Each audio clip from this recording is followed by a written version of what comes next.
ఇప్పుడు 'లిటిల్ సోల్జర్స్'లో 5 పాటలు రాశాడు. 5 పాటలు డిఫరెంట్ జానర్స్. అప్పుడే నాకు పిచ్చెక్కిపోయింది ఈయన సీతారామ శాస్త్రి గారు అంటే. ఇక ఆయన ఎప్పుడు ఫోన్లు చేసినవి అది విషయం మార్చుకున్నాం అనమాట. ఏదో స్కూల్ ఎగ్జామ్కి వెళ్తున్నట్టు ఎంత ప్రిపేర్ అయ్యి వచ్చారు సార్, మీకు ఇంత టైం ఎక్కడ దొరికింది అసలు? అడిగిన దగ్గర నుంచి నిన్న ఇవాళంతా అది చదువుతుంటే మళ్ళీ పాత రోజులు. ఇప్పుడు కొంతమంది కవులు రాస్తారు, రాసి మనం వింటాం బాగుంది అనుకుంటాం. బట్ శాస్త్రి గారు కాదు, ఒక కిటికీ తెరుస్తాడు. ఇది ఆ పాటతోటి, ఆయన కవితంతోటి ఆ భావుకత మనలో రెండో కిటికీ తెరిపిస్తుంది. అది అందరి కవులకు రాదు. సీతారామ శాస్త్రి గారు నేను లవ్లో ఉన్నప్పుడు కానీ ఆయన ఉండుంటే మావిని ఇంకా తొందరగా పట్టేసేవాడిని.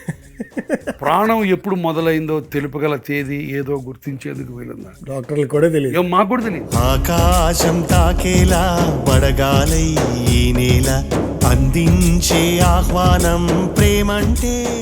ఆడపిల్లని వర్ణించడం చాలా మంది రాశారు, శాస్త్రి గారు కూడా రాశారు. బట్ హీరోయిన్ వర్ణించడం చాలా తక్కువ ఉంటుంది. నా వయసుని వేధించే వెచ్చదనం నువ్వు. బ్యూటిఫుల్. కానీ మీరు కొంచెం ప్రేమ రసికతని ఎక్కువ బాగా అనలైజ్ చేసినట్టు నాకు ఎందుకు అనిపిస్తుంది సార్. ఏంటంటారు రీజన్? ఏముంది, నాకు ప్రేమ అంటే చాలా ఇష్టం.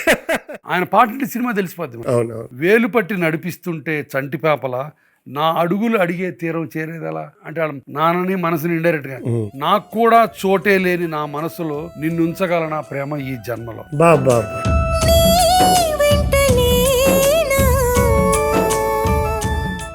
నా ఉచ్ఛ్వాసం కవనం ప్రతి ఆదివారం ఉదయం 9:30 గంటలకు